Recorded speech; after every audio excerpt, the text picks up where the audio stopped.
এই যুদ্ধ আমজনতা এইভাবে আপনি ভাই সবার রিপোর্ট করেন, আমরা আপনি রিপোর্ট করতে পারি না। এই যুদ্ধ সবার। আমরা সাংবাদিক হিসাবে কালবেলার মতো একটা প্রতিষ্ঠানে একজন সংবাদকর্মী হিসাবে কাজ করতে পেরে এইভাবে নিরপেক্ষ সংবাদ আমরা সংগ্রহ করে প্রকাশ করতে পারছি, এইটাই আমাদের গর্বের বিষয়। যে যেখানে যুদ্ধ ছিল ছাত্র জনতার সাথে আপনার সরকারের বিরুদ্ধে, যে সরকারের বিরুদ্ধে ছিল স্বৈরাচারী সরকার, সেখানে আমরা ছাত্র জনতার পক্ষে যে সঠিক নিউজটা চেষ্টা করেছি এই ফরিদপুর থেকে কালবেলায় সঠিকভাবে সারা দেশ এবং বিদেশের যত বাঙালি আছে সারা বিশ্বে সমস্ত মানুষের কাছে পৌঁছে দেওয়া। ধন্যবাদ। আসসালামু আলাইকুম। ধন্যবাদ আপনাকেও। ঠিক আছে।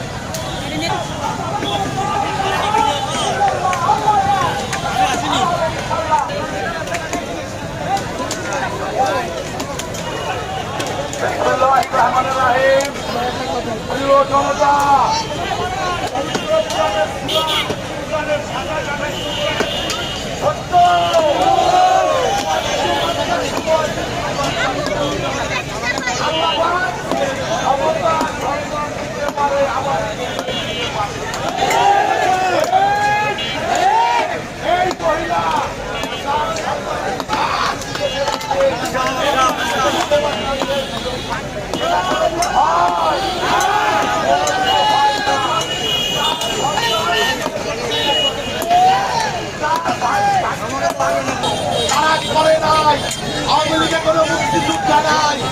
আওয়ামী লীগের দেখেন রাজাকারের সাথে আত্মীয়তা করে আর বলেন তারা মুক্তিযোদ্ধা। রাজাকারের বাচ্চা তাদের ঘরে থাকে, তারা রাজাকার দিয়ে সন্তান উৎপাদন করে আর রাজাকারদের তারা গালি দেয়। এই পিছনের এই জায়গায় আমরা মসজিদ দেখতে চাই। ইনশাআল্লাহ আজকের এই দিনকে স্মরণ করে আমরা ঊর্ধ্বতন কর্তৃপক্ষের কাছে দাবি জানাই, এই মিটিং থেকে এইখান থেকে আমাদের পিছনের এই ভাস্কর্য এই সেরেকি বেদাত কার্যক্রম বন্ধ হবে। এখানে আল্লাহর ঘর মসজিদ উঠবে। হাত তুলে আপনি এই জায়গায় আপনার ঘর মসজিদ কায়েম করুন, কায়েম করুন, কায়েম করুন। আমিন।